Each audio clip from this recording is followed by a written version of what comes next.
বন্ধুরা, আজ অঘ্রাণ মাসের শুক্লপক্ষের একাদশী ব্রত মোক্ষদা একাদশী ব্রত পালিত হচ্ছে।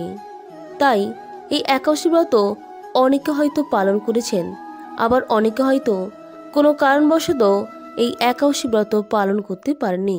তাহলে অবশ্যই আজকের দিনে মোক্ষদা একাদশী ব্রত মাহাত্ম্য কথা একবার হলেও পাঠ বা শ্রবণ করবেন। ভগবান শ্রীহরি উদ্দেশ্যে যদি একটি ঘিয়ের প্রদীপ প্রজ্বলন করতে পারেন, তাহলে এই ব্রতের পুণ্যফল অনেকাংশে লাভ করা যায়। আবার বলা হয় যে ব্রত তখনই সম্পন্ন হয় যখন আপনি ব্রতকথা পাঠ বা শ্রবণ করবেন, নয়তো এই ব্রতের পুণ্যফল লাভ করা যায় না। তাই আপনারা এই একাদশী দিনে অবশ্যই একবার হলেও পাঠ বা শ্রবণ করবেন মোক্ষদা একাদশী ব্রত মাহাত্ম্য কথা। এর ফলে সমস্ত পাপ মুক্ত হয়ে বিষ্ণুলোক প্রাপ্ত হয়। শুরু করছি মোক্ষদা একাদশী ব্রত মাহাত্ম্য কথা। যুধিষ্ঠির বললেন, হে বিষ্ণু, আপনাকে আমি বন্দনা করি। আপনি ত্রিলোকের সুখদায়ক, বিশেশ্বর, বিশ্বপালক ও পুরুষোত্তম। আমার একটি সংশয় আছে। অঘ্রাণ মাসের শুক্লপক্ষের যে একাদশী, তার নাম কি, বিধি বা কি ও কোন দেবতা এই একাদশীতে পূজিত হন তা আমায় বলুন। শ্রীকৃষ্ণ বললেন, হে মহারাজ, আপনি উত্তম প্রশ্ন জিজ্ঞাসা করেছেন, যার মাধ্যমে আপনার যশ চতুর্দিকে বিস্তৃত হবে। এখন এই একাদশীর কথা আমি বর্ণনা করছি, যা শোনা মাত্রই বাজপেয় যজ্ঞের ফল লাভ হয়। অঘ্রাণ মাসের শুক্লপক্ষের এই একাদশী মোক্ষদা নামে পরিচিত। সর্বপাপ নাশিনী ও ব্রত মধ্যে সর্বশ্রেষ্ঠা এই একাদশী দেবতা শ্রী দামোদর। তুলসী মঞ্জরি, ধূপ দ্বীপ ইত্যাদি উপাচারে শাস্ত্রবিধি অনুসারে শ্রী দামোদরের পূজা করতে হবে। পূর্ব বর্ণিত বিধি অনুসারে দশমী ও একাদশী পালন করতে হবে। এই উপবাস দিনে স্তব স্তুতি, নৃত্য গীত আদি সহ রাত্রি জাগরণ করা কর্তব্য। হে মহারাজ, প্রসঙ্গক্রমে একটি অলৌকিক কাহিনী আমি বলছি। মনোযোগ দিয়ে এই ইতিহাস শ্রবণ মাত্রই সর্বপাপ ক্ষয় হয়। যে পিতৃপুরুষেরা নিজ নিজ পাপে অধজনী প্রাপ্ত হয়েছে, এই ব্রত পালনের পুণ্যফল বিন্দুমাত্র তাদেরকে দান করলে তারা মুক্তি লাভের যোগ্য হন। কোনো এক সময় মনোরম চম্পক নগরে বৈখানস নামে এক রাজা ছিলেন। তিনি ছিলেন সমস্ত বৈষ্ণব সদ্গুণে বিভূষিত। প্রজাদের তিনি পুত্রের মতো পালন করতেন। তার রাজ্যে বহু বেদজ্ঞ ব্রাহ্মণ বাস করতেন। রাজ্যের সকলে ছিল বেশ সমৃদ্ধশালী। একবার রাজা স্বপ্নে দেখলেন যে তার পিতা নরকে পতিত হয়েছেন। তা দেখে তিনি অত্যন্ত বিস্মিত হলেন। পরদিন ব্রাহ্মণদের ডেকে বলতে লাগলেন, হে ব্রাহ্মণগণ, গত রাত্রিতে স্বপ্নে নরক যাতনায় পিতাকে কষ্ট পেতে দেখে আমার হৃদয় বিদীর্ণ হচ্ছে। তিনি আমাকে লক্ষ্য করে বলতে লাগলেন, হে পুত্র, তুমি আমাকে নরক সমুদ্র থেকে উদ্ধার করো। তার সেই অবস্থা দেখে আমার অন্তরে সুখ নেই। আমার এই বিশাল রাজ্য, স্ত্রী, পুত্র, কিছুতেই আমি শান্তি পাচ্ছি না।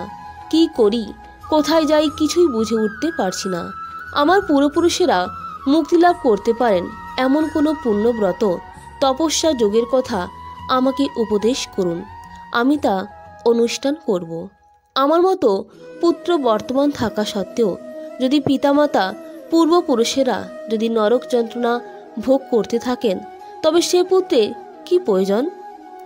ব্রাহ্মণগণ বললেন, হে মহারাজ, আপনার রাজ্যের কাছেই মহর্ষি পর্বতমুনির আশ্রম রয়েছে।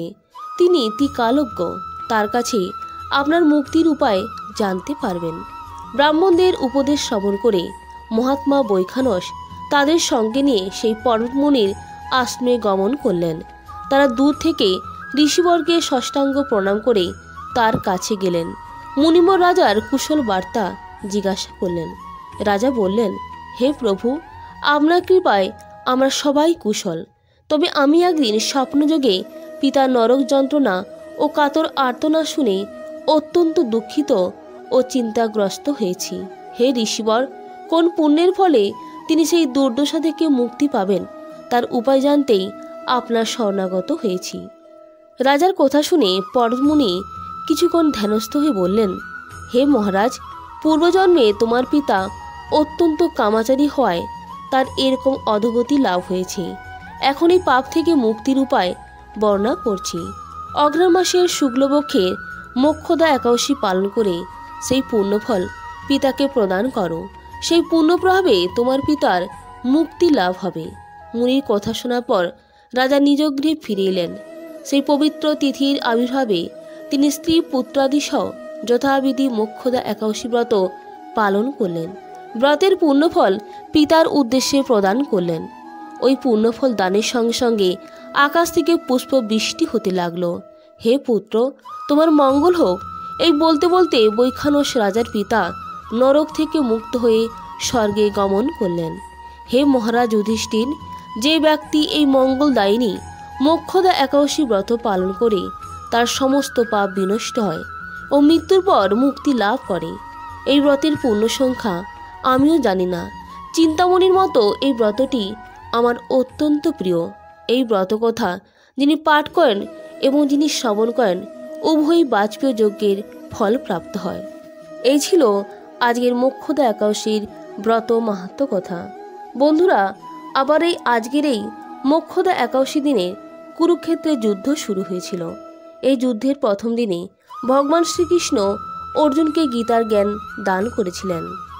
মহাভারতে কুরুক্ষেত্রের যুদ্ধ শুরুর ঠিক আগে শ্রীকৃষ্ণ অর্জুনের মধ্যে কথোপকথন বর্ণিত আছে গীতার পাতায়।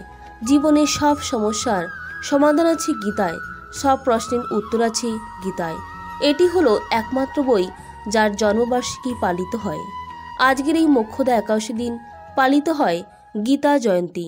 মনে করা হয় এই দিনেই গীতা রচিত হয়েছিল। তাই বন্ধুরা, মনে করা হয় গীতা জয়ন্তীতে অর্থাৎ আজকের দিনে গীতা পাঠ করলে ও শ্রীকৃষ্ণের পুজো করলে সারা জীবন ধরে পুণ্যফল লাভ করা যায়। বন্ধুরা, প্রত্যেকে ভালো থাকবেন, সুস্থ থাকবেন এবং আজকের দিনটি ভালোভাবে পালন করবেন। নমস্কার, ধন্যবাদ। হরে কৃষ্ণ, রাধে রাধে, হরি বল।